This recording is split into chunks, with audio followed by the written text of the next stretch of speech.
World Pro Racing, where sim racing becomes real.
Senna was a god.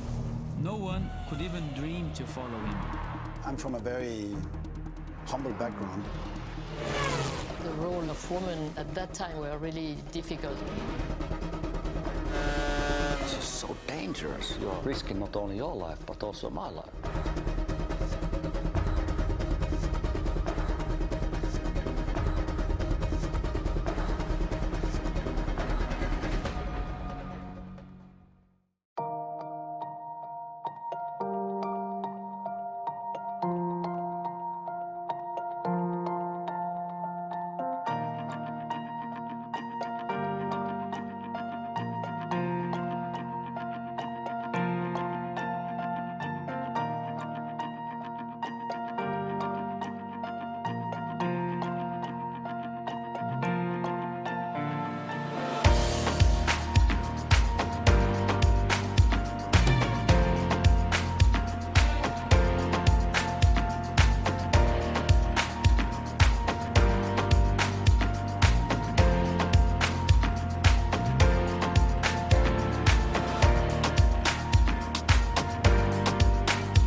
World Pro Racing, where sim racing becomes real.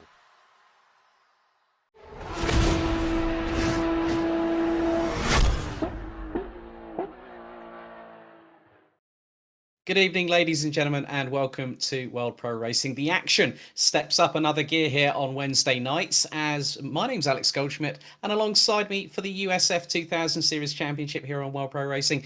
Good evening to our very own Chris Buxton. Good evening, Chris. Good evening, Alex. It's a great pleasure to be back in the box once again, and an almighty pleasure to be alongside your good self. And what a series we have got.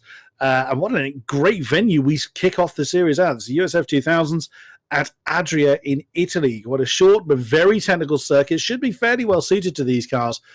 But yeah, I really can't wait. We've got some wonderful drivers lined up for this series, and this should be a cracker. Yep, this will be the start of the 5-week championship that will take place firstly here at Adria in Italy. Then we head to Indianapolis before we head to Portugal at Portimao. Back stateside for Watkins Glen for the penultimate round. And then good old Alton Park International for the 5th and final round of the season. Firstly, a big thank you to those watching on the respective World Pro Racing streams on Facebook, Twitch and YouTube. Also to our viewers on Malta's TVM Sport channel, motorsport.tv and eSports Television. And of course, we can't thank our partners and sponsors enough for their assistance in continuing to support us here at World Pro Racing, including Gaming Malta.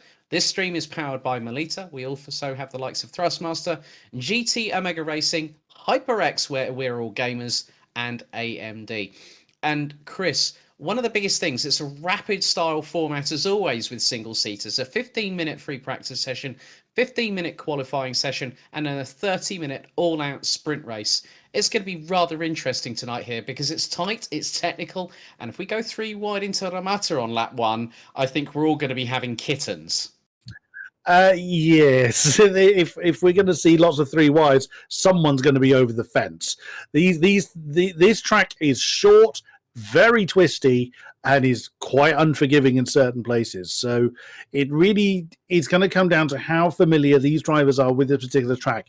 It's not a track that's used in a huge amount of series, but it's a track that really tests these drivers. We're going to very much see the pecking order formed very, very quickly from this track. There are some tracks that we all know and love that may be a little bit more forgiving for drivers that are maybe less familiar with them. This isn't one of them. This is an absolute.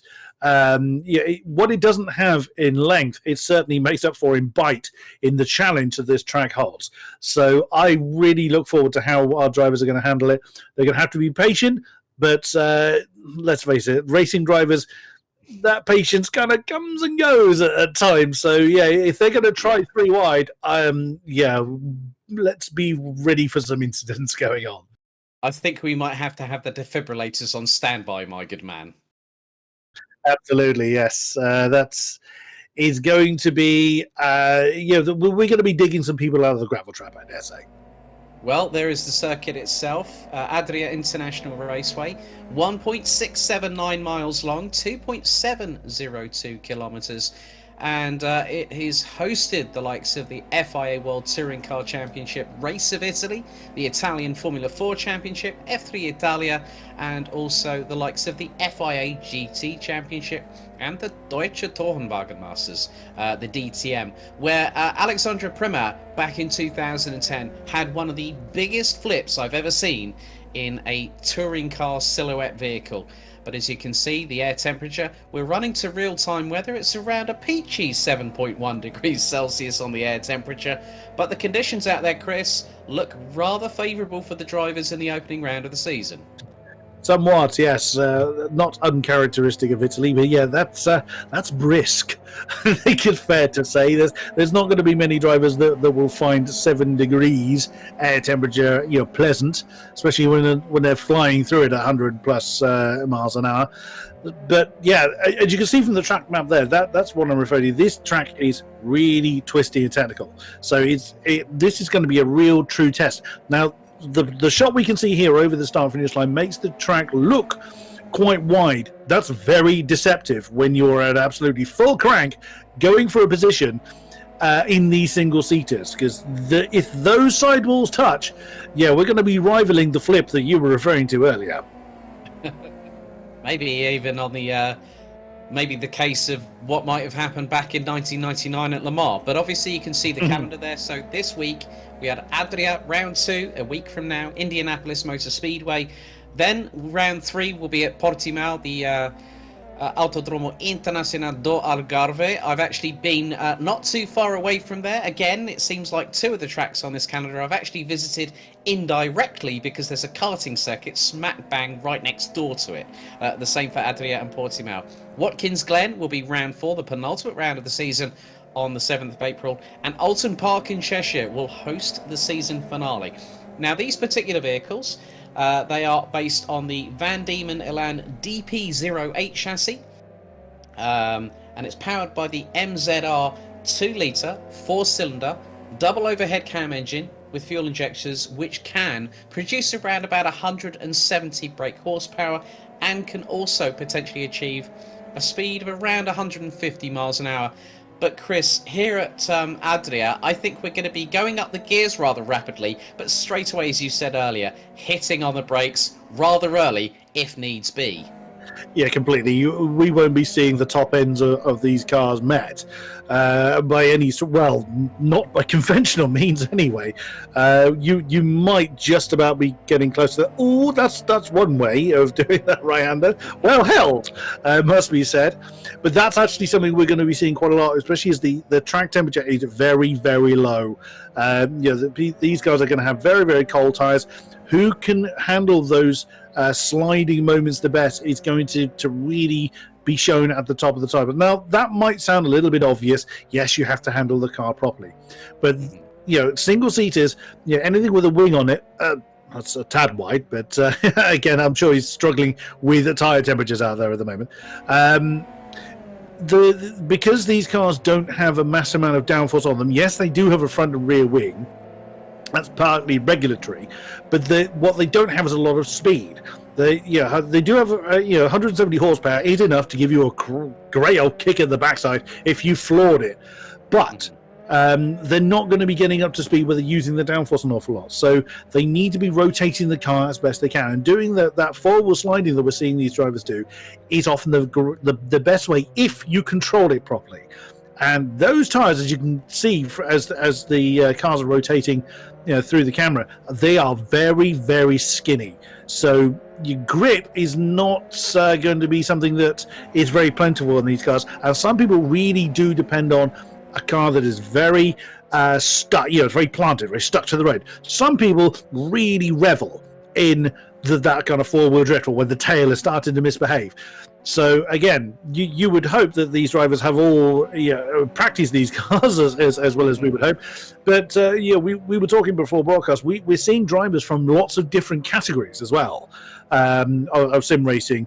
So it's going to be very interesting to see how their skills from previous categories translate into this series. Indeed, Dean Vella there from GT Omega RPM Esports in the.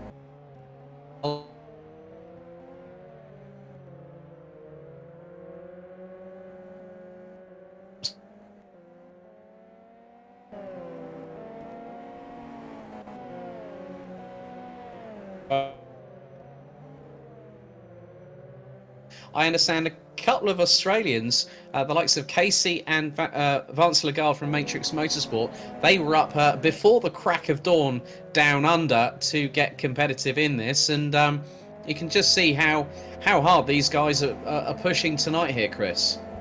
Indeed, I mean that's a new level of dedication to be up at something like 3 o'clock in the morning to be taking part in this series. All credit to them. And we wish all of our drivers luck, of course, that are taking part and have appeared for tonight's race. Yeah, it's going to be very interesting to see how well everybody does. But it's also a testament to the multinational reach that this series has attained. Obviously, we've got a lot of European-based drivers. We're also reaching to Australia. That's absolutely fantastic work from those in the background that have organised and put this on, of course, World Pro Racing. Yes, indeed. There's quite a lot of action coming up over the coming weeks, which does include us here on the USF 2000 Series Championship. So myself, Alex Goldschmidt and Chris Buxton will be your official commentators for the 5 weeks as Hans Hannes now goes across the line and goes P5, just 6 tenths. But it's... Keen Butler in the moment, leading from Dean Vella. Then it's Tanel Kasissalu from Estonia, who is a normal regular on here. David Kalosai, I think this is the first time I've seen him. He's been competing in other championships, predominantly in endurance racing, as Hans Hannes lights up the rear tyres and sends the back end of the car going sideways towards the right-hand side. But all, at the moment here, Chris, the top 11... where we've got Alexi Maisin from Unison Racing, just 1.966 seconds off of Butler at the moment, who is who's leading the times with just over 5 minutes to go in the session. That's a very Brawn F1 flavoured livery we're looking at on the 91 car, isn't it? But yeah, the top times are quite tight. We are seeing a bit of spread, but don't take that too seriously. We still have the qualifying session to come. This is a free practice session at the moment, but it is good to see how the pecking order is beginning to form. And it's something I talk about quite a lot in commentary is the mind game, is the mental aspect of certainly real races. There's always an element of that. We've seen that in all levels of all categories, but it is just as strong in the sim racing world. If you can prove yourself in practice, particularly if you're setting times that others can only dream of, it really does help kind of get under the skin of your competitors a little bit. And also it it proves to you where your pace realistically is. It's all well and good putting in the time and the practice away from your fellow competitors, but you don't know realistically where you are until you are on track with them. As we now switch to currently 6th place Silva Vieira, who's being chased by that brawn-ish car of Hans Hannes. Hans has just backed off. I was just about to say, I wonder if they're going to continue to kind of fight each other as almost like a race practice. But Hans has backed out of that one. That's not going to help his times being that close to someone during the practice session. So, at the moment, the time's proving quite close. And as we've been talking, Hans has actually jumped up into 3rd position, just 2 and a bit tenths behind Keenan Butler at the moment. Does Rui Silva Vieira improve? Not on that occasion. And he's pulled over, let someone come out of the pits there. Now switching to Nicholas Vaya in the 17 car. 1.2 off the pace, which in some categories is a lot, but in these lighter power cars, especially in such a twisty track such as this, 1.2 seconds is not an insurmountable number. Oh, never mind. Mr. Vella, Dean Vella from GT Omega RPM Esports, 0.002 of a second off the top spot. Well, would you believe that? And that's only in free practice. And we still have a 15-minute qualifying session, then a 30-minute sprint race.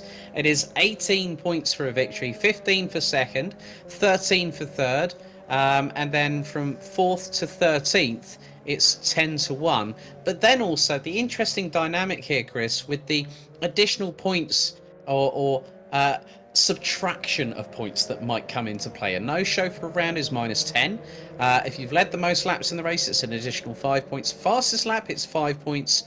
Consistency and starting the race, you get an additional point for either or for both individually. But then pole position nets you a whopping 10 points. Now, obviously, my experience of having points for pole position started with DTM when they started that off, I think, 2018. Where it's 3 points for pole, 2 points for second in quali, and then a point for P3. However, this is really an interesting dynamic in just, I wouldn't say the words in how convoluted the points will get, but how interesting that someone could be 10 points behind or 9 points behind going into Alton Park and takes a pole position, and it makes that ultra bit of difference for the final race of the season. Yeah, I must admit that's a first for me to see a huge emphasis put on the pole position slot, and I'm very intrigued to see how that plays out in the season for exactly the reason you just said. It's very easy to kind of give up on the season, isn't it? You know, you've fallen, 12 points behind with one race to go. You might just think, oh, well, I'll just chuck in the towel. Whereas there is a very clear and definitive means to get to earn those extra points to hopefully propel you towards the top. Pole position might, maybe there, maybe not, but all it takes is one mistake from your competitors and you're right back in the game again. So, yeah, I'm very intrigued to see how that works out. Indeed. So we're getting to the last 60 seconds of the session. Kian Butler still leading by 2 1,000ths ahead of Dean Vella at this particular moment. Hans Hannes as Stephen Johnson from RDS Motorsport. That was a brave charge, my good man. Oh my goodness me! You can tell that these drivers are really, really. They're getting a real feel for the track now, even though it's free practice. But one of the big things we both know here, Chris, is that in qualifying, it's about that the times will do the talking, not what your actions do out on track. Completely. And it was a lovely scrap here. Stephen Johnson with that kind of made me think the livery he's got on that car that's quite a different one. That's it kind of made me think of lest we forget, almost a remembrance type of livery. That's what it initially made me think of. As the checker flag is now out on this session.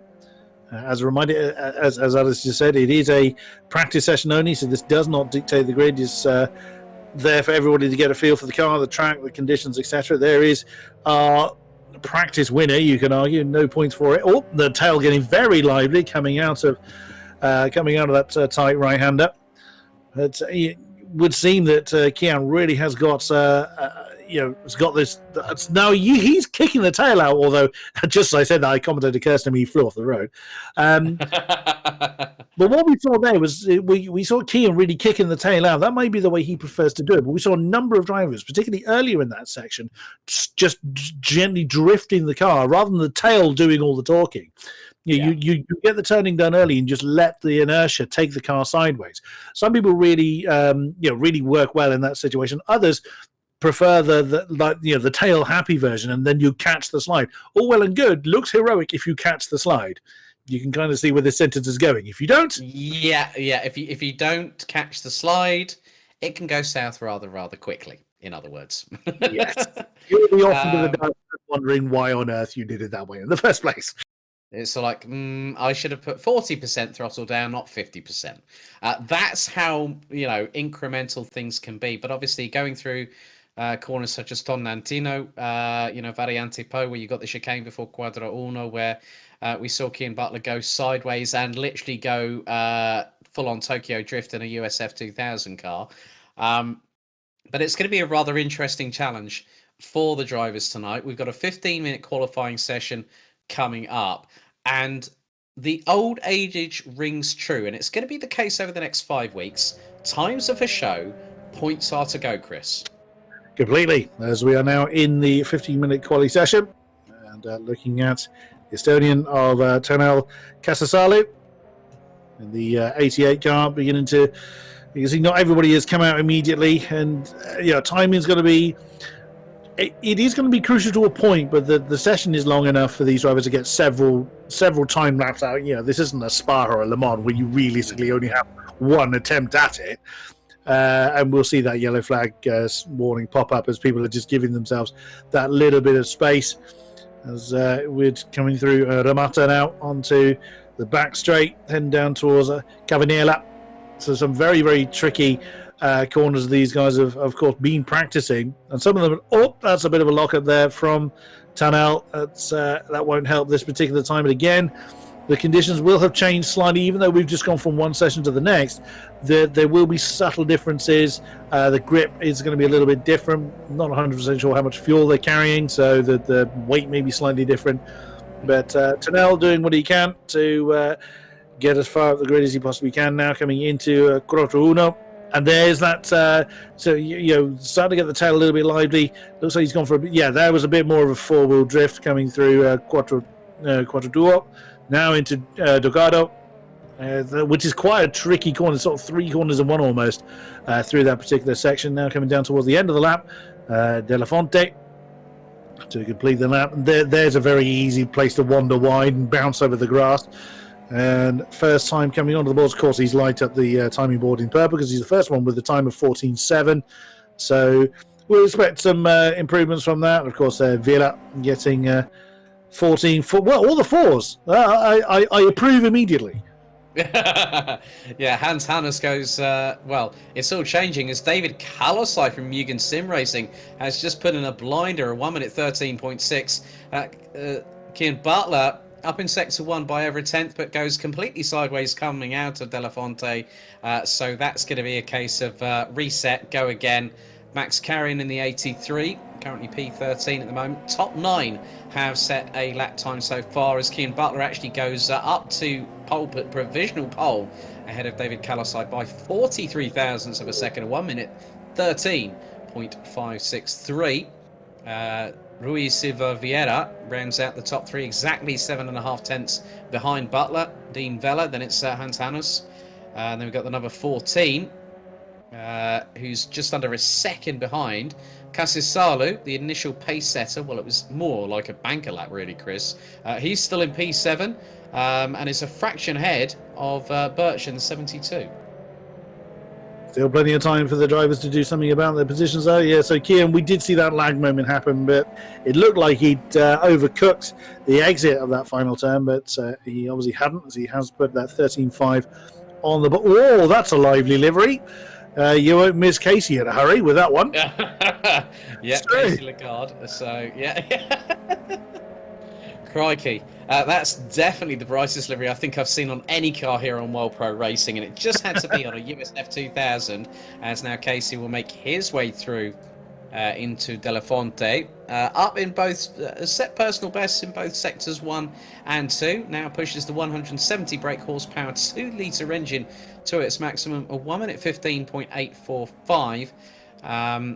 And it looks like Vance Lagarde is down a little bit further. Dominic Hustermeyer up in sector has done a personal best in sector 2, goes across the line and goes up a position, deposing Alexei Meisin from Unison Racing down into 12th position, as Dean Vella looks to have done a personal best in sector 1. So for those wondering, if you aren't a racing aficionado, let us give you a bit of homeschooling 101. If it's yellow, then it means it's a drop on the previous lap. If it's green, it's an improvement or a personal best. And then purple is outright the fastest person out on the circuit. And Dean Vella looks like he's absolutely chomping at the bit in that number 54 GT Omega RPM Esports USF 2000 there, Chris. He's absolutely manhandling it, grabbing it by the scruff of the neck. Yeah, he's meaning business, isn't he? He wants advancement towards the sharper end. As Casasali, who's jumped up to 7th in the 88 car, the Estonian. Good improvement there. And that's third.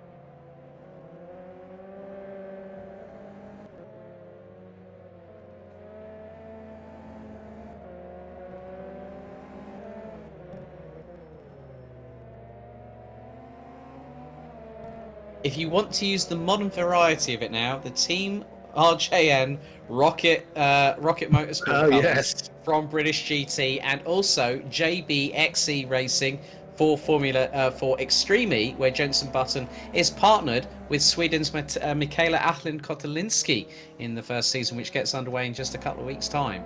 Hans Hannes decides that's enough for now. But we've still got just over half the session at the moment. So it is Butler leading from Kalosai. Vella in the 54 rounds out the top 3, covered by exactly 71 thousandths of a second. A very, very hotly contested qualifying. There's Jan Dix from Team Schmoken in the number 14. That gives me a bit of a reminiscence about maybe a bit of Minardi with a bit of Ferrari thrown in at the back of it. I can see exactly where you're going with that. Someone's kicked up a bit of dust in his face. I think, Jorn's backed off here. He doesn't like being that close to the car in front of him. Don't blame him. If you catch the car in front of you at the right time, you'll get a lovely slipstream off them. But this track doesn't really have huge straights. The exception of here. If you catch someone at the right time along this straight, you could benefit to a point. But Jorn has done the right thing, just backing away from the car ahead of him. And giving it a go. So it's actually his teammate. I just realised they're both wearing the same colours. That's Andy Birch in the 72. Andy Birch. Now, where is Birch at the moment? He's P9. Oh, now that's a bit of a moment there for Birch. I think he was trying to get out of the way more than anything else. But there it is. And he's just been knocked out. Meisin. That's Alexei Meisin has jumped up into 6th position there, I think, in the 83 car. The Team Schmoken guys, they're doing that slipstreaming trick. You're seeing one of them get out of the way, give the lap essentially to one of them, and then you'll see them swap around. Hopefully. That's how it typically works, unless one of them just wants to go for gold and the other one's not bothered on where they qualify. With a 30-minute race, I would not suggest that. If it was a 2-hour race, qualifying is less important. But with the 30-minute race that we have, qualifying is going to be crucial. Yeah, very much the case. And when you think about it, between Tanel Kasisalu in the 88 and Jan Dix in the number 14, they are covered by exactly 0.107 seconds. Good evening to one of our fellow commentators here on World Pro Racing. Good evening, Kieran McGinley. Good evening also to Dan Ginchard, Luke Whitehead, Sheldon Muscat, as Alexei Mizin decides that's it, I'm going to park it in the pits for the moment. But Dean Vella goes provisional pole with 5.5 minutes left on the clock, a 1 minute 13.525, and that has really got it all mouth-watering here tonight here at Adria, Chris, because Vella, Butler and Kalosai split by 81 thousandths of a second. And Vella found less than a tenth, or about a tenth of a second. That's all he found to get that all-crucial pole. And still has to hold it for another 5 minutes, so he could still improve again. So, yeah, this isn't done and dusted by any stretch. We don't know if Keen is out there. Oh, there's that brightly flavoured car of Lagarde that we just saw getting out of the way of this lap from Silva Vieira. Currently in fourth for half a second down at the moment. So looking at the low 14, what's he got on the board this time? That was a 15, so a lap of nothing basically, but pushing on nonetheless. What can you do? There is Kian Butler in the 007, the Lightspeed Esports car. Where is he? He's coming into Grotto Uno at the moment, I think. So, Birch, we were talking about him earlier. He's just jumped up into sixth position, but I think there's going to be more improvement to be found from the Team Schmoken pair. But you can just tell by the car, that was Cavanello when we first picked him up, as Kian now goes through Torrentino. But wow, you can just tell by the behavior of the car. He's pushing pretty hard. Not seeing what the sectors are looking like at the moment.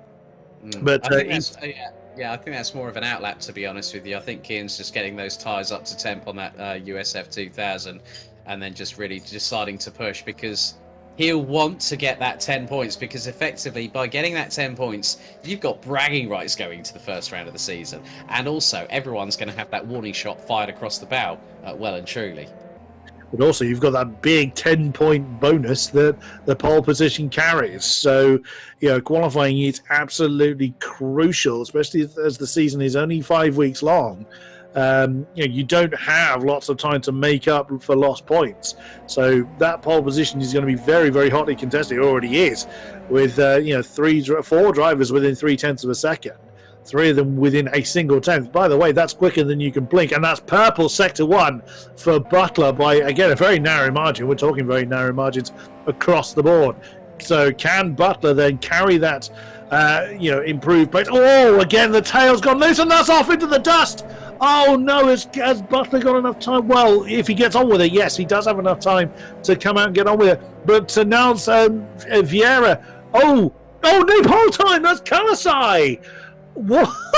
My goodness me, whilst we were looking away, David Kalosai has bunged in a 13.341. Well. We were looking at Butler and Vella for a potential pole battle, and Kalosai says, I'm in this fight as well.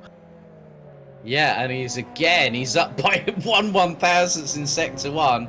Quicker in Sector 1 than he was previously. Dean Vella now responds and puts in a time that is just over a tenth of a second slower in the 54. Butler still in third place. Casisolo, Silva Vieira, Jon Dix. Then you got also Birch in the Andy Birch in the number 72. Alexei Mizin in the 83. Hans Hannes in the 91. And then Nicola Vea from VX Competition in the 17. They're all covered by 1.139 seconds. We're into the last 2 minutes of qualification, and David Kalosai has just dropped nearly, 3/4 of a tenth in Sector 2. But is he going to pull that time back here in Sector 3? He comes out of the final corner, pushes across towards the finish line here at Adria International Raceway. 1 minute 13.550, and if he hadn't lost all that time, I think he would have been literally a couple of thousandths quicker than the previous time round, Chris. And as I thought he would, out comes Butler again. Hopefully he's not too frustrated with himself with that one mistake that he made last time out. So he just needs to calm it down and focus on what he's doing, which is very easy to say from the commentary box. I've been in the position where you've set what you thought was an absolute certainty for a good result, and that then gets beaten. So you just instinctively go out there and try and do better.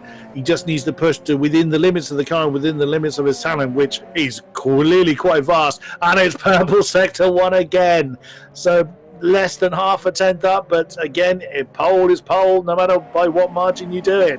So he's come out of Cabanella down to Torrentino. As he comes through that, this is where it went wrong for him before. Again, he seems to like the tail loose version of the sliding car rather than the four-wheel drifting that we see most others do.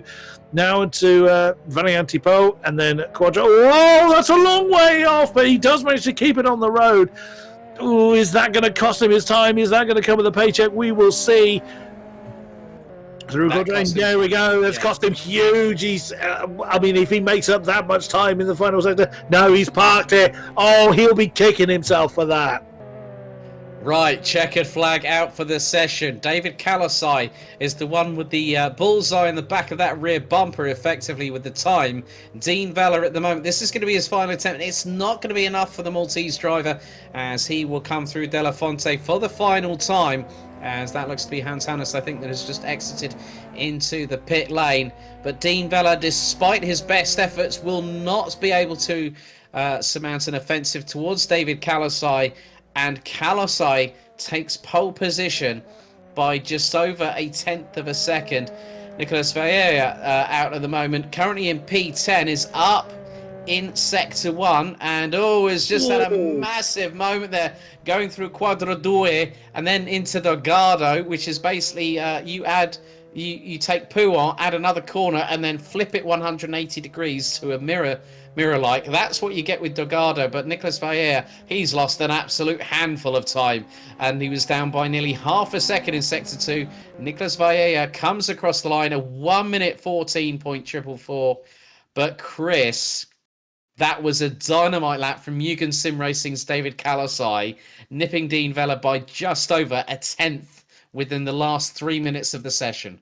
He timed that perfectly well. That was brilliantly done. You've got to feel a bit bad for Kian. They're pushing probably a bit too hard, went a little bit wide. We saw, those last laps at the end there as well get a little bit interrupted by some of the traffic going on. But wow, if this is a precursor to the race, this should be absolutely amazing. We will see. Can't wait to get underway. Indeed, a 30-minute sprint race here at the USF 2000 Series Championship here, live and uninterrupted on World Pro Racing. Don't forget, you can head to our official website, worldproracing.com, to find out about all the other events that are taking place. So really, we're going to do a little bit of a build-up, because obviously we've got the USF 2000 Series here on Wednesday nights for the next 5 weeks. However, there's some events to tickle your fancy over the coming weeks or so. We've got the race at Karting Genk in Belgium, the 19th of March. That's this coming Friday. Entries are still open. There's still 10 slots available. We've then got the Nightmaster Part 2 at Suzuka, which is next Tuesday evening. We've then got we'll be back for round 2 of the World Pro Racing USF 2000 Series, which will head to Indianapolis Motor Speedway. We'll then have also the 2 hours of Mount Panorama Casual Race. We've also got the Italian job on the 30th of March, which includes the Italian circuits of Monza and Imola. And there is a regulation that you have to use either the Lamborghini or the Ferrari, but you have to use both cars, and you actually can get disqualified for using the same car twice. And also, we've got the beginning of the HyperX Open Series starting on the 2nd of April at Autodromo Nazionale di Monza. And that's round 1, and that will be happening. There are giveaways. Rounds 1 and 2 are fully subscribed, so head to worldproracing.com, click on the events page, and see if you can get registered. But Chris, we talked about the fact that, obviously, the words, as I said before we started qualifying, times are for show, points are to go. This is where things really kickstart into high gear here at USF 2000 here on World Pro Racing. Somewhat, and what a benchmark that's been set. Kian Butler was the one that was quickest in practice, and for a while was quickest in quali. But my goodness me, I think we're in for an absolute treat. But yeah, like you say, that the times are all well and good, but it all comes down to how it happens in the race. And one mistake is all it takes is a phrase I say, and it's not always your own mistake that you're caught up in. We all know what single seaters are like at close range. You get this many very hotly contested, very closely matched drivers in a very narrow ribbon of tarmac. Well, we've all seen it happen. And, we'll see who survives well coming into turn one. Yeah, the thing is, at the moment, they're just having a warm-up. Obviously, that will help the drivers just to sort of acclimatise. And also, in some respects, Chris, this is a perfect opportunity just to try and get that heart rate down a little bit, get themselves a bit more calm and composed. But then we know that the minute the red mist descends, any driver worth their salt is going to want to gun that throttle, get absolutely no wheel spin off the start phase, because it is going to be a formation lap, and then we're going to have a standing start, traditional in single-seater racing. That's where the tension's not going to build just for them, but also for us here in commentary. Absolutely, it will. Like you say, there are going to be some drivers that prefer to just kind of get in and get on with it. There'll be those that kind of relish in all the build-up. I'm very much the former. I don't like waiting too long before the lights go out and we get on with the racing, but that's generally invariably before I end up stacking it. So just want to kind of get on with that bit. But these guys are going to put on a great show. I have no doubt about that. But there's going to be fighting everywhere. I mean, again, you may well have had the sort of top three that were a little bit. I don't want to use the phrase breakaway, but there was a bit of a gap between third and fourth. But then you just had clumps of drivers very, very close together. So, no matter where you look, there's going to be some great racing going on. Yes, indeed. The Adria International Circuit is the first of 5 rounds for this season. So Indianapolis Motor Speedway round 2 in a week's time. 2 weeks after, a week later is Portimao on the 31st of March. We then see in April, courtesy of round 4 out of 5, Watkins Glen, a fantastic in its own right. It's hosted IMSA, it's hosted IndyCar over the years, and it is one track that really does test the drivers in terms of the sort of the different what's the word I'm looking for? Ascents and descents. That was what I was looking for. There, you see, even I have Freudian slips when I try to think of the words that I'm looking for. But there's going to be a lot of different camber adjustments as well at circuits like Portimao.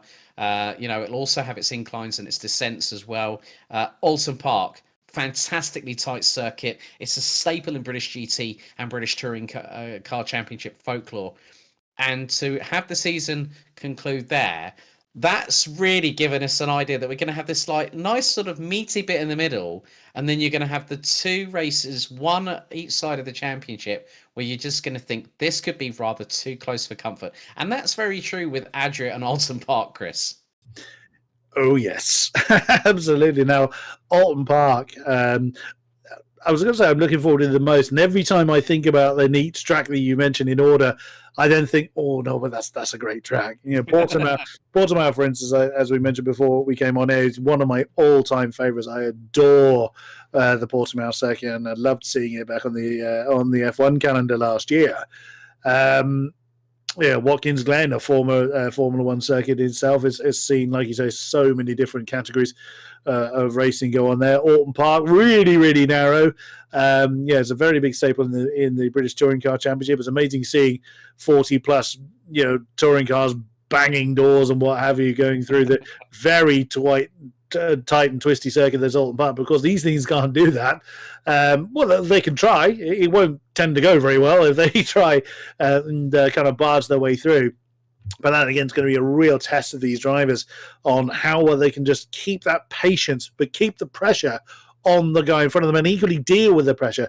Now, of course, they've got that in every circuit we go to, but someone like Alton Park is so narrow that a single mistake is so costly. But here we go, heading to the grid for round number 1.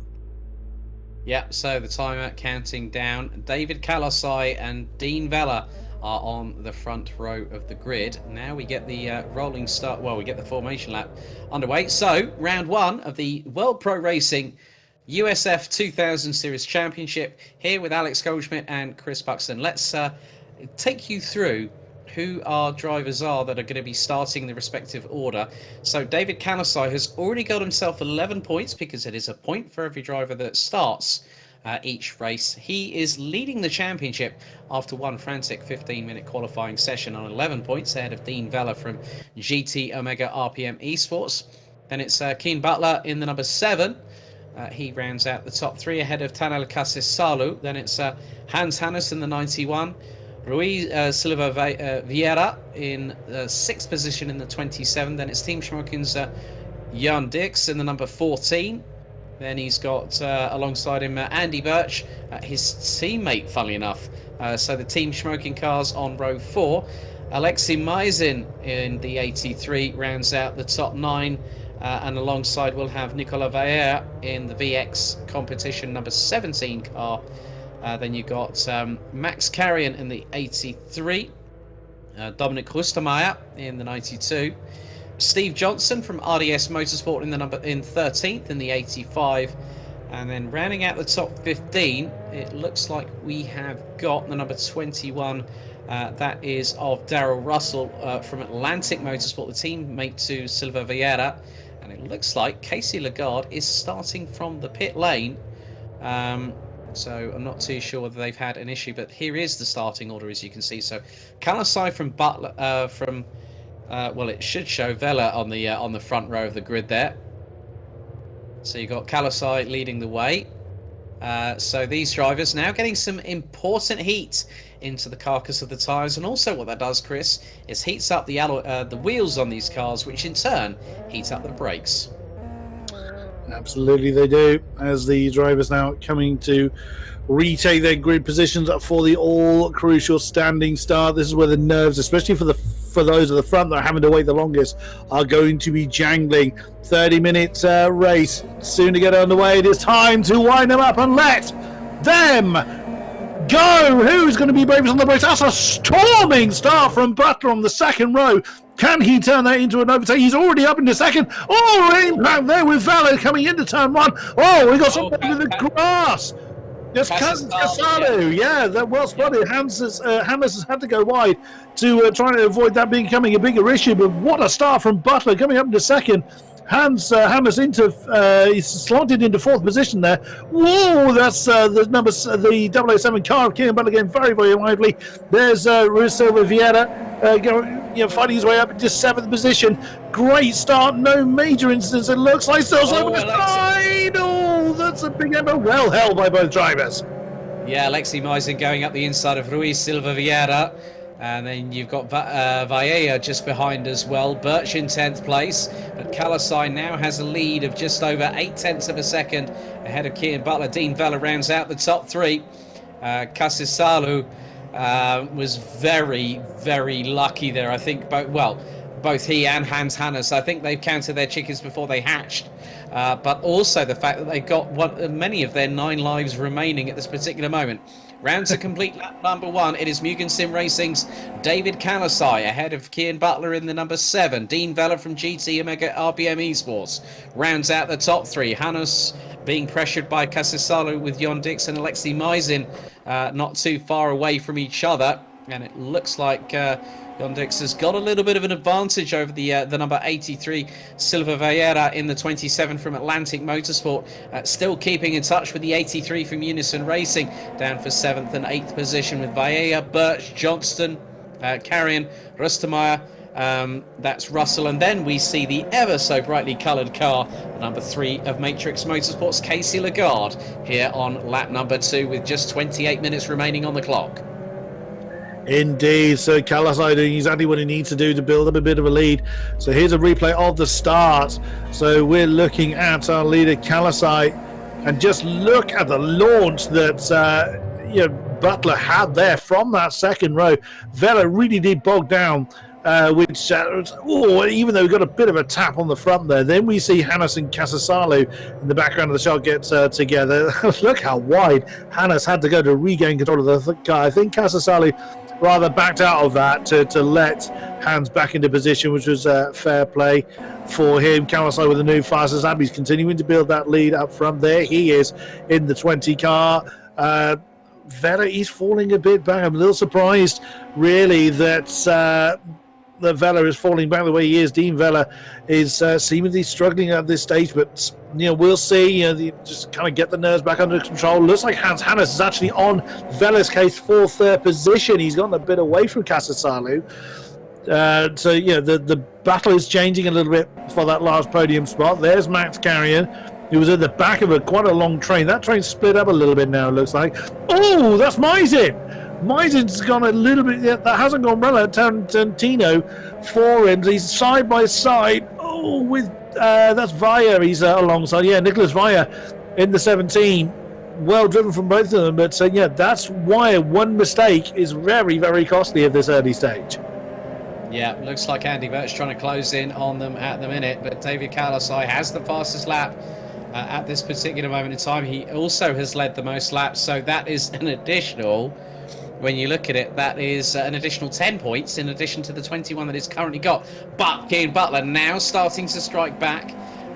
The number 7 from Lightspeed Esports. Look, the gap's come down. It's saying on the screen that it's about 9/10, but the way that Keane Butler's wrestling with the number 7, as they now go in, a bit of a lock up there from Keane Butler, trying to close in on David Kalasai. Dean Vella has got Hans Hannes not too far behind, as in the picture-in-picture we're actually going on board on the 007 from Keane Butler, trying to do his level best. But as a result of that lock up there, Chris, he's lost an absolute bag full of time to David Kalasai. That's half a second in one sector that's gone the way of Kalasai now. But that lovely onboard shot we see in the bottom right really shows that this is not an easy car to drive, particularly at pace. You might be able to do a slow lap fairly easily, but you can just see how many steering corrections that Keane's having to make to get the best out of the car. And now with that one mistake he's made, that's bringing Dean Vella back into contention, and he's dragging Hans Hannes with him, who really has dropped Cassisardi quite dramatically. Now there is the 5th place Estonian, as we now look again at Dean Vella just continuing to maintain his pace, trying to maintain the pressure on Keane Butler. That gap up front now 1.8 seconds. Hans Hannes is probably just kind of loitering there to keep the slipstream, keep maintaining his position. He's not in a position really that he can try and directly put pressure on for the for that 3rd position just yet. But I wouldn't be surprised if Vella is really trying to hone in on Keane Butler. But whilst they do that, of course, they're going to let Kalasai dance off into the sunset.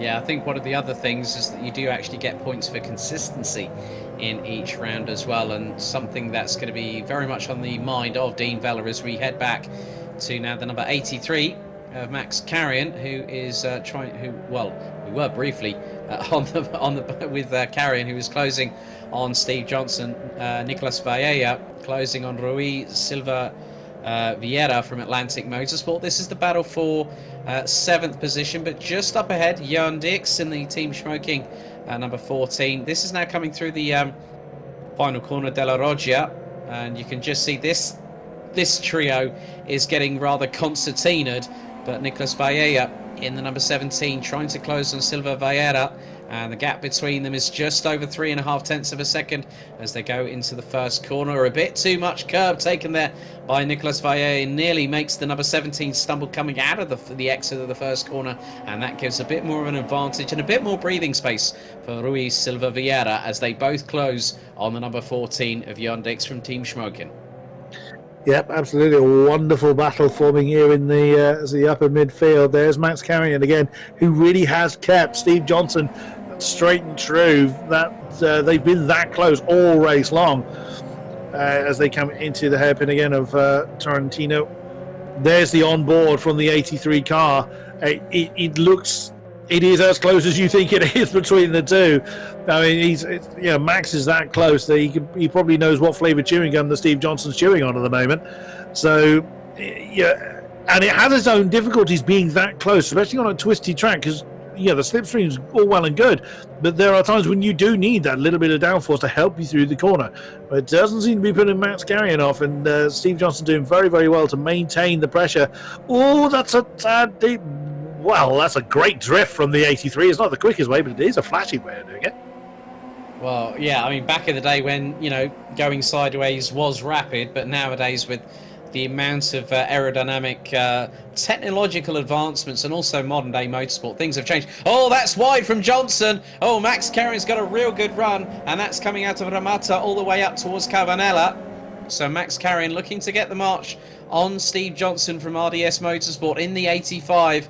through Cavanella. Now they're going to go down the short blast down towards Tornantino. The tight right-hand hairpin here in smack bang middle in the circuit before the run-up to Variante Po and then Quadra Uno, Quadra Due. So we'll just keep for this with this battle for the moment. But in the meantime, David Kalasai has now got a lead of over 2.5 seconds ahead of Kian Butler, make that 2.7 seconds as we now switch our way back to the number 20.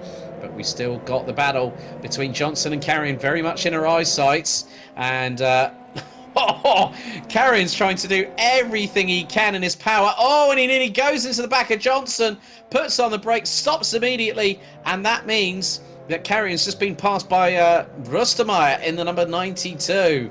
Oh, dramas for him. And he's lost the back end coming out of De La Fonte. Mamma mia. Mercy, mercy me. That is disaster for Max Carrion. He was in a prime position.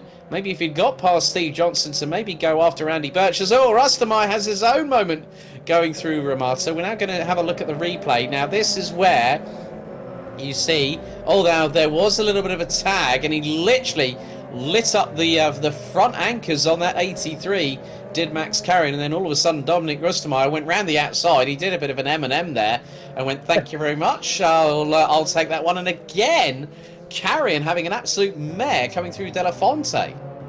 Frustration on frustration as he's gone into the back of Steve Johnson. He's tried to, he slammed on the anchors and then tried to pull away in the wrong gear. You saw the car just went nowhere. Oh no, Rustemeyer's off. So Rustemeyer's not held the pressure very well. I think he came into that chicane a little bit hard, but now Max Carrion's got a bit carried away and is trying to sail off the road himself. Max, he's full of frustration at the moment. He knows that he was in a prime position to challenge for that top 10, well, certainly for that 11th spot, potentially on towards, trying to challenge for the top 10. He needs to just calm himself down, get back into the rhythm and see if he's able to close that gap down between himself and Johnson. If he just keeps on pushing too hard, if he keeps letting the frustration get the better of him, he's just going to be off into the dust every 5 minutes. Again, I know, easy for me to say in the commentary box, I've been in the position where you make a mistake and you're just beating yourself up about it. It doesn't serve you to do it. So he just needs to, reset the mind, get back into the rhythm, refocus, and close back in on Steve Johnson if he's able to. As we look at David Kalasai, who's having just a fairly easy Sunday jaunt at this stage. As the inset there is Vela on the back of Kian Butler. So the battle for second is raging on as Butler is deep.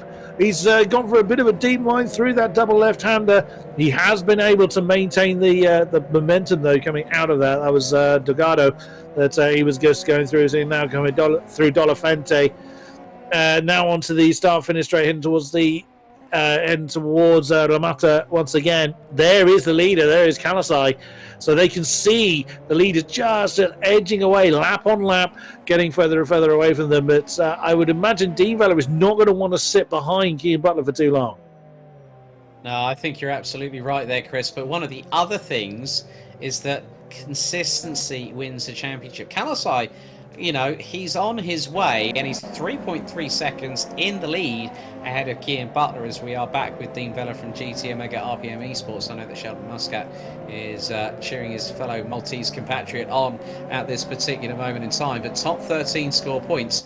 I mean, even though if, the way that the points are, 13 points at the beginning of the season isn't going to be too bad, but then when you have 10 points for pole position, Kalasai is probably grinning like the proverbial Cheshire cat at the moment. But as you said, the consistency also depends on how consistent you are over those laps. Are you going to push? Are the tyres dropping off? Are they degrading? As now we go back to Dean Vella, and he is absolutely giving Kian Butler the hurry up there in the 007, and Butler knows it, and he says, I know I want to fight with this guy, but I want to catch up with Kalasai. And the biggest problem is Kalasai is nearly 4 seconds up the road, and whilst these two battle, Kalasai, he's just cantering away like a prime racehorse with not a care in the world. He's loving life at the moment as the number 20 car, and quite rightly so. He's in that Yeah, he's out on pole, and again Butler is wide. The tail of that car is just not behaving itself as much as he would like. Now that is a prime opportunity for Velo. He's gone the inside line through Tarantino. Can he get it done side by side? Slight bit of impact between the two. What a great drive from that hairpin from Kian Butler. He managed to keep his cool, knowing that the rear tyres had let go on him a few corners ago, and Velo is now all over the curb trying to do something to regain that second position, but that was brilliantly driven from the Lightspeed Esports driver of Kian Butler to regain that second spot. Of course, that has cost them both time, and it's going to continue to cost them both time. But you tell two drivers from different teams to work together, forget it. They're there for their own positions. Also, there he is, Hans Hannes, at the bottom of the shot there. That is helping him gain on that particular battle, so don't discount him to be in this podium battle before the checker flag falls. Neither don't count out Estonia's Tanel Kassasalu in the 88, because obviously in the initial replay that we saw that Kassasalu had a little bit of wheel interlocking with Hans Hannes, and then that pitched the Estonian sideways going into Ramata. But you can now see how close Dean Vela, he knows that he can push as they now come out of the corner, and they're going to head into the braking zone into Tonantino. Vela decides not to go for it this time. He was not close enough for an opportunity as they now head their way down into the right-left chicane at Variante Po before Quadra Uno. So Dean Vela, you can see we're actually on board, and look, Vela takes an absolutely tighter line there through Quadra Uno and then Quadra Due. Oh my goodness, I mean, Dean Vela is hell-bent on getting second position off of Kian Butler, and Butler just literally, he plants the car exactly where he needs to. That was going through Delgado into De La Fonte. Dean Vela must be thinking right now, Mr. Buxton, what on earth do I need to do to get past Butler? But Butler makes a mistake. The tail end went happy towards the left-hand side coming out of De La Fonte. Dean Vela looking to get the cutback through into Ramata, but no dice yet for the GT Omega RPM eSports car. Oh, but that's close coming out of Ramata. Dean Vela right in the slipstream. He's nigh on bump drafting on Kian Butler, and this is going to be rather close going into the next few corners. Oh my goodness me, through into Cavanella. Oh, Butler runs wide, a bit of drift to the right-hand side for Dean Vela. This battle not over yet as they're now hurtling their way down into Tonantino. And again, Vela has to put the brakes on rather sharpish and rather early.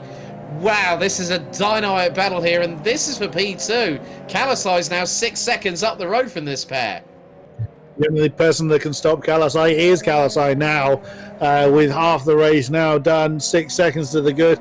We've all seen it happen, and I will take full responsibility for the commentator's curse if it does happen. But what we're seeing here is Kian Butler really feeling the pressure now. He's having to take those defensive lines.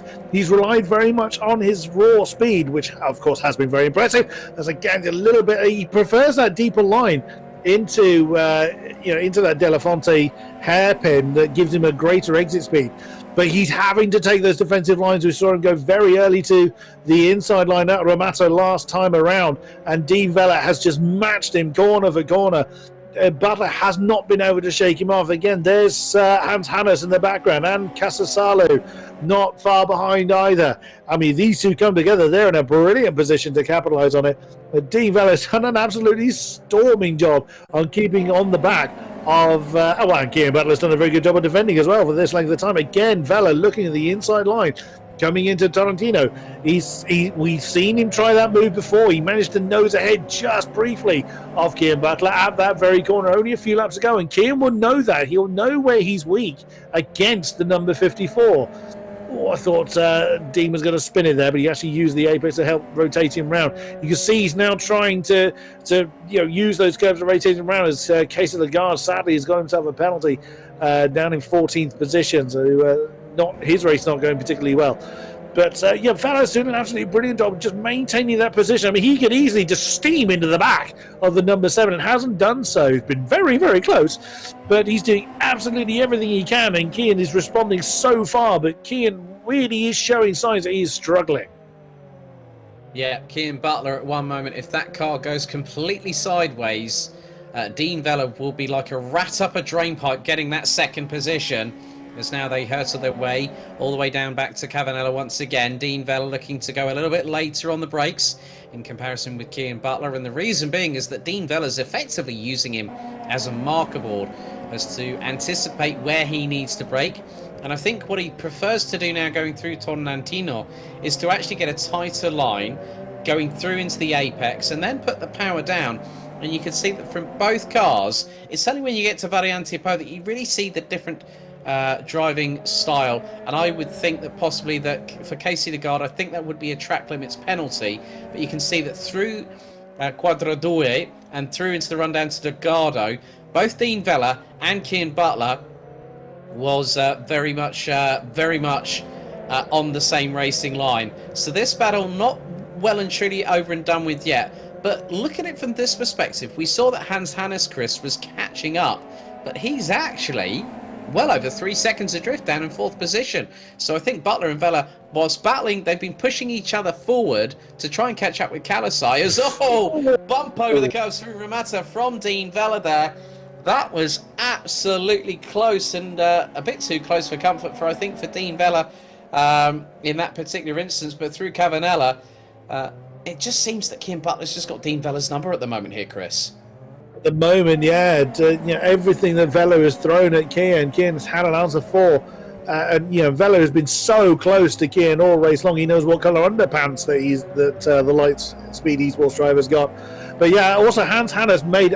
We just saw as the camera cut away. He had a huge 4-wheel drift coming into the Della Fonte last time out. That cost him quite a lot of time. He's now being a little bit more hounded by Casasalu, so he's lost a huge chunk of time against that podium battle still raging on. As Lagarde has now come into the pits. Unfortunately, his race going from bad to disastrous. It was indeed a track limits penalty we saw being alerted earlier on.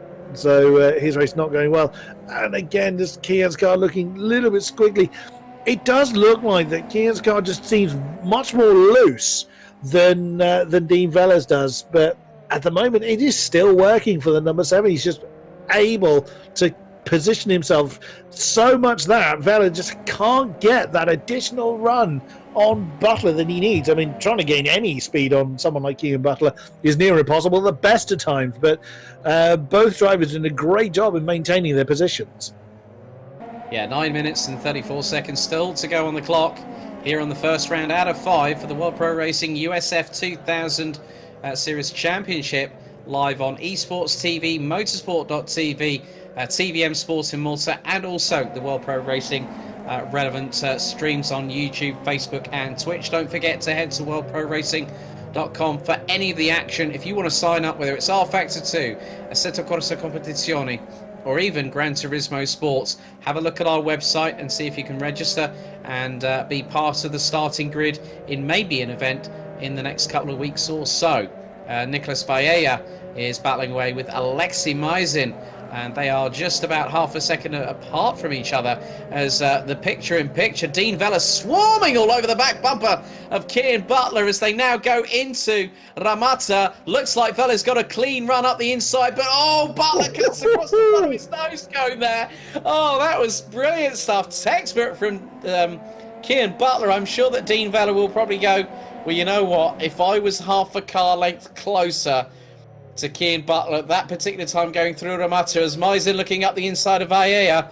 Again now, look, I think Dean Vella's got the sign that he needs, which is, right, I need to get past him. Up the inside, through into Tonnantino. He runs a bit wide, Butler back up the inside, and then 7 gets the run. Vella gets a little bit squeezed going into Variante Po on the run down to it. Wow, my goodness me. I said the fireworks were starting tonight, but literally, Chris, these two have pulled the pin on their respective grenades and thrown it in the opposite direction to each other. That's more than fireworks. That's a full bonfire going on between these two. They, of course, have been at it for so many laps that it's almost an accident inevitable, and so far they've been within just mere millimeters of each other at times, but have managed to hold it. Now finally Cian's got 0.4 of a second to himself, which must feel like acres compared to how it has been for so many laps now between these two. But again, Vella just his car just looks so much more planted than Kian's does. It just looks like he's able to get the pace to maintain his pressure, but Kian has just kept his head and done exactly what he needs to do to either keep Dean behind him or counterattack when Dean has made those big moves. It's so easy to lose your head and panic under these sort of situations, or throw it away and bottle it under pressure. As we see there, wow, a lovely three-way scrap in the picture-in-picture there. That is a battle for 8th position via Meisen and Birch in that particular fight. But I'm so impressed. Actually, with pretty much all of our drivers, we haven't seen a huge, colossal incident. Now I've said it, wait for it. But I'm going to do this. Go on. Yeah, absolutely. But they've done brilliantly well to maintain that level of pressure this close for this long in cars that really are not. They're not straightforward cars. They may be very lightly powered, but because they're so slippery, it really takes a lot of skill to manhandle these things for this length of time, this close to somebody else. Oh no! I said it! Oh my goodness me. Contact between Vela and Butler. They're going through into the Mata. And I think I just spotted, hang on a second, I'm just going to keep an eye out. Oh, Vela's he's lost the right front wing end plate. Oh my goodness me, this means that Vela, I saw a little bit of debris and I thought that might be someone's front wing going exit stage right. So Dean Vela's now got a wounded USF 2000 car and we've only got 5.5 minutes still to go. But what's more, okay, Van Diemen, well known within Formula Ford folklore, this is not stopping Dean Vela. He's absolutely chomping at the bit. And I think Kian Butler now goes, oh, the storm's coming my way. Yes, it is, Kian Butler. It's been coming for the last 20 or so minutes since you two got embroiled in your battle royale. And this is going to be rather interesting. I'm wondering if that incident might be investigated post-race. Not too sure. However, I think at the end of the day, for this race so far, between these two, Chris, it's been, and that's possibly Casey Lagarde that's just gone into the barriers, heading into the exit of Ramatas. Oh, nearly contact again between Butler and Vela. They are absolutely knocking each other's doors down like nobody's business, heading down into Cavanella. And again, Butler puts the anchors on, places the car where he needs to. Now you can see that Dean Vela is getting a little bit frustrated. Yes, he's also running out of time. We only have 4.5 minutes to go before the checkered flag will fall. And Vela is not, well, he probably is feeling the effects of the lack of downforce of the front wing. Don't really have any high-speed corners here. So it's not going to be hurting him that badly. But what's hurting is Kian Butler's lack of tyres. I think he has just burnt those tyres to an absolute cinder. And that's what's kind of leveling the playing field. Vela had to pull out again. Oh, you don't expect many moves down like that on the inside of Kian Butler, but this time Kian's got no traction left to actually make the counterattack. But now Vela has got no slipstream ahead of him. Can he pull away? Was I right? Well, look at the gap that's already formed. That's only in 2 corners. I think Kian's got no grip left at all in those tyres. Now, if that is the case, he's going to struggle to maintain it in place. And there he goes. Look at that. Yeah, big lockup coming into the Ramata. That means he's going to really struggle. I mean, that's 6/10 now between the two. Hans Hannes, it is possible if he's got anything left in his tyres, he may well yet be able to nick the podium. He's going to have to really go for it and hope that Kian falls off the road, I think. But it is still possible. Yeah, very much the case. So we have 3 minutes and 9 seconds still to go. David Kalasai has not been counting his chickens before they've hatched. He's just been keeping things nice and consistent and is on course for a maximum score this evening. I'm wondering if he has got the fastest lap. I'm not 100% sure. But at the moment, he will currently have 29 points. Well, he'll have led all the laps, so that's another 5 points. That's 34, I count. Possibly consistency, but Dean Vela, for sheer absolute, in the words of Vincent Kennedy McMahon back in the 1990s, of the Attitude Era of the WWF as it was known, ruthless aggression. That was being clearly personified by Dean Vela. But look, Kian Butler hasn't let him get away. No, indeed. But as that corner really showed, he's struggling with that lack of traction. But yeah, he's doing absolutely everything he possibly can to keep Dean Vella in arm's reach. But of course, Dean may well still make a mistake. He will be suffering with that lack of front downforce. Even though the corners are generally slower, they're not using the downforce as much. He'll still feel it because, again, it's not how they've practiced the car. And again, that tail getting very lively on the 7 car of Kean Butler. So Dean Vella can't just relax and think he's going to pull away into oblivion, as Hans Hannes really is quite some way back now, 4 seconds back. So my earlier prediction that he could get involved is only really going to happen if one of these two falls off the road, and that short sprint there to the double left-hander of Delgado was really where the traction is hurting, or lack of traction is hurting Kean at the moment. That's what's preventing him making a proper comeback, as if I'm not mistaken, we're on our penultimate lap here in Adria, but what a way to kick this season off.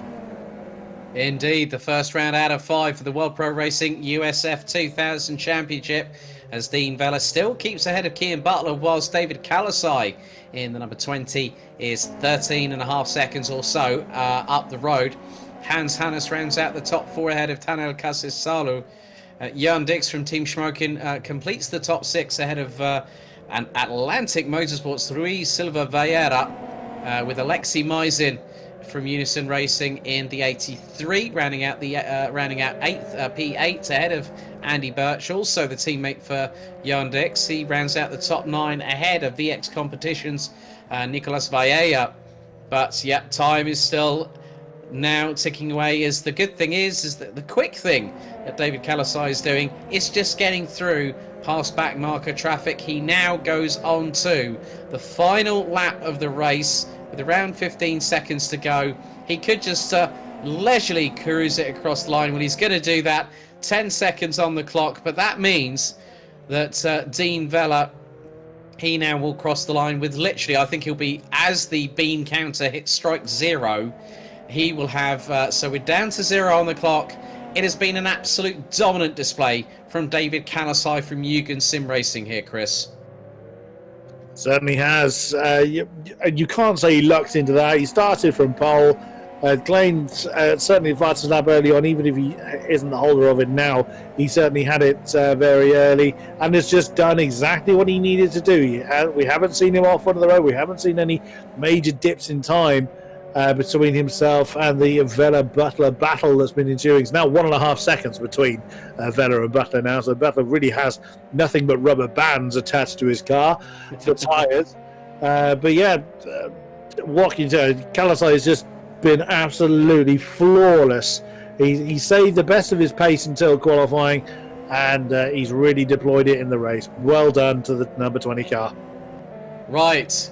Round 1 out of 5 for the World Pro Racing USF 2000 Series is in the books. David Kalasai takes the victory rather comfortably, led from lights out to checkered flag. Dean Vella, after that tumultuous and topsy-turvy battle between himself and Kean Butler, will take 2nd position. Butler will round out the podium.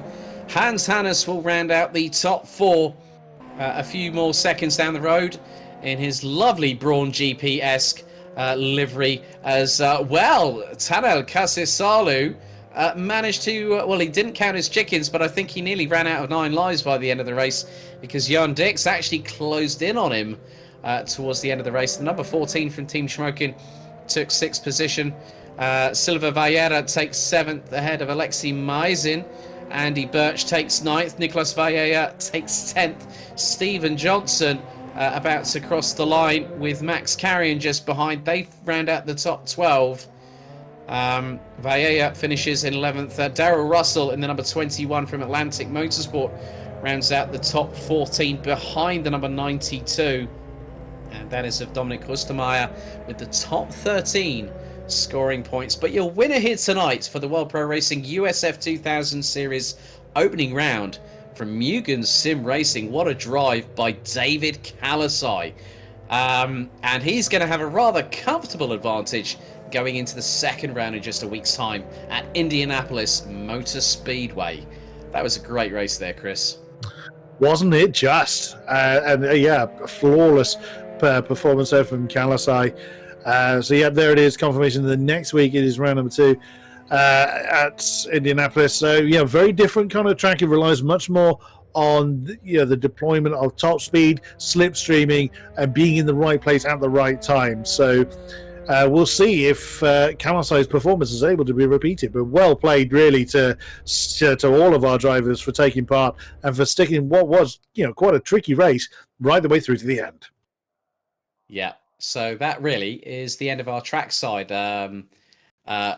dramas here. But looks like we've got a couple of interviews. So first up, we'll start with our third place driver, Kian Butler. Kian, a fantastic battle pretty much all the way through the race between yourself and Dean Vella, but still to get P3, I would say after that amount of effort, that was definitely worth it. Were your tyres dropping off towards the end of the race?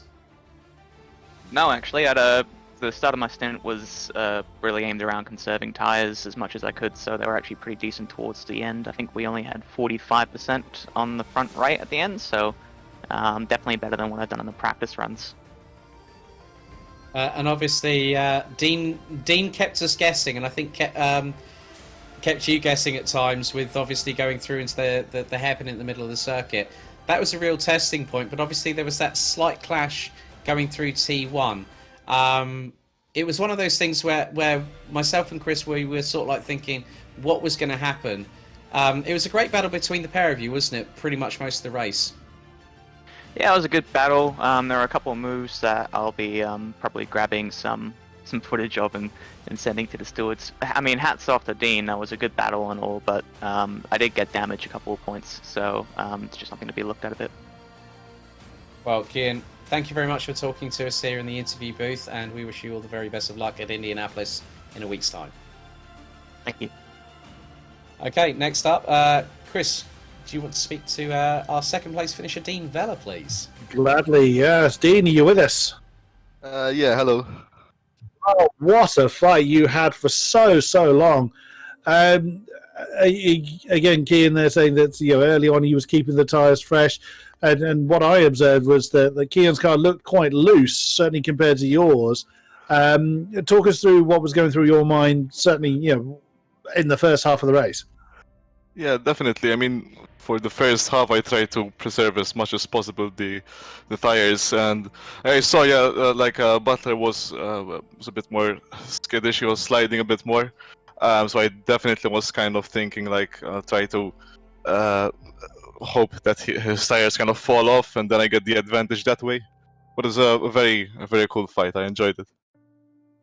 And towards the end, it looked like you were being quite, shall we say, inventive with some of the lines you were having to take. Kian's defense was absolutely formidable right up until the very end. Again, were you just thinking, what must I do to get past this man? Were you concerned that you wouldn't get past him, or were you confident you could make the move stick? I mean, in terms of pace, I think I was faster, especially after the first half of the race. But at that point, I was just trying everything I could just to kind of get ahead, really. So yeah, I was a bit inventive, I guess, with some of the lines, definitely. What about Indianapolis next week? Is that the track you're looking forward to? Yeah, I haven't raced on it much as in the past, but it looks like a cool track, definitely. So we're looking forward to it. Well, if tonight was anything to go by, I think we're all looking forward to it. Thank you very much, Dean Vella. Thank you. And last but by no means least, we'll have a chat now with Mugen Sim Racing's David Kalasai. David, a fantastic performance. Brought it to pole position, led every single lap. I think possibly you might have the fastest lap, but a really good way to start the USF 2000 series. Just talk us through your race. Yeah, the first lap and the start was a bit scary for me because I thought some guys will overtake me before the first corner because I had a quite best start, and I was a bit scared about I think Dean's some moves, and I thought he will just dive bombing for me, but fortunately he didn't. Yeah, in the first couple of laps the tires were quite good, but after some lap, I started to struggle a bit, and I changed strategy to sliding a little bit in the corners to not have much grip loss on the front. So yeah, I'm pretty happy winning the first race in this league in a with a pretty unknown car and on an unknown car for me. There's a huge happiness from my side. Yeah, I mean, especially when I've commentated on you before, and you're normally behind the wheel of an LMP2 car. Yeah, David, yeah. is there anybody that you'd like to give a shout out to? Any sponsors or any friends or family out there that have given you a lot of support? I wanted to.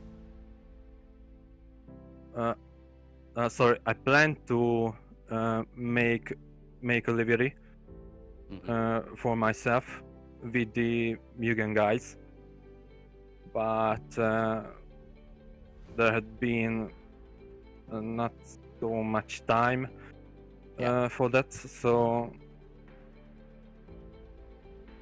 I'd rather forgot it and just focused on that round one. No, well, well done tonight, David Kalasai, our opening round victor here on the USF 2000 series. Well done tonight, David. Thank you very much.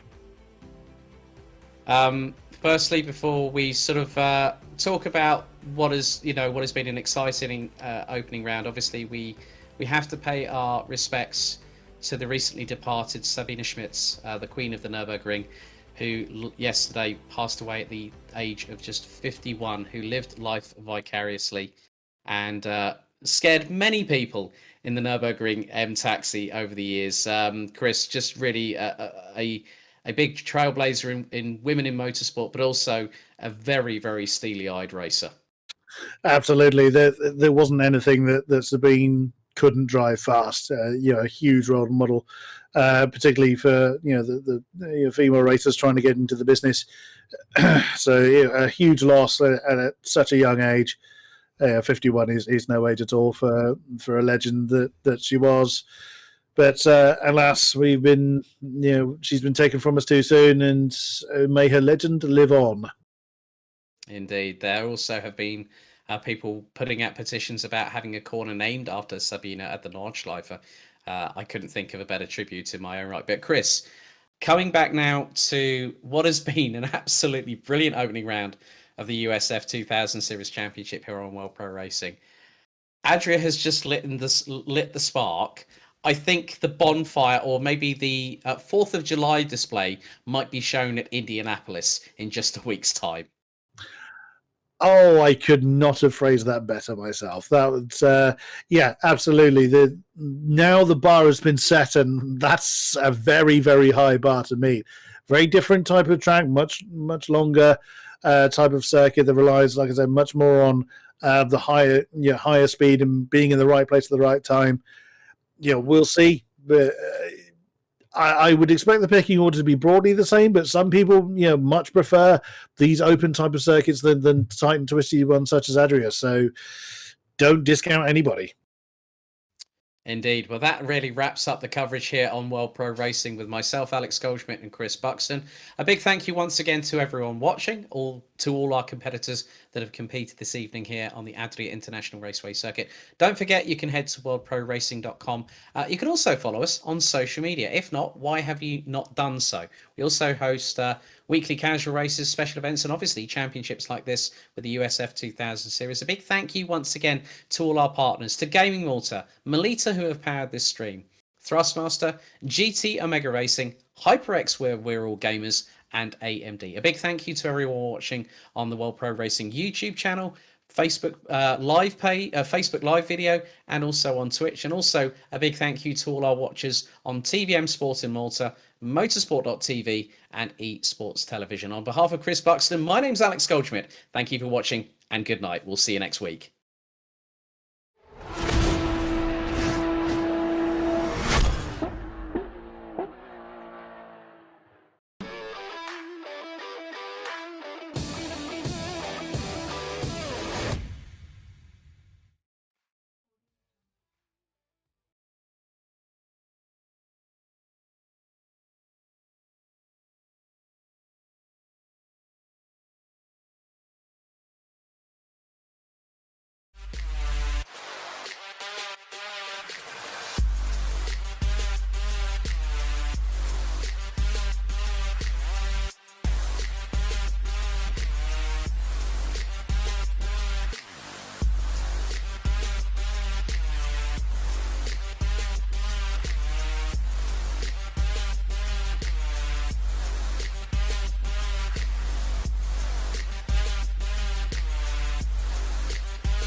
World Pro Racing, where sim racing becomes real.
Senna was a god. No one could even dream to follow him. I'm from a very humble background. The role of women at that time were really difficult. This is so dangerous. You are risking not only your life, but also my life.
World Pro Racing, where sim racing becomes real.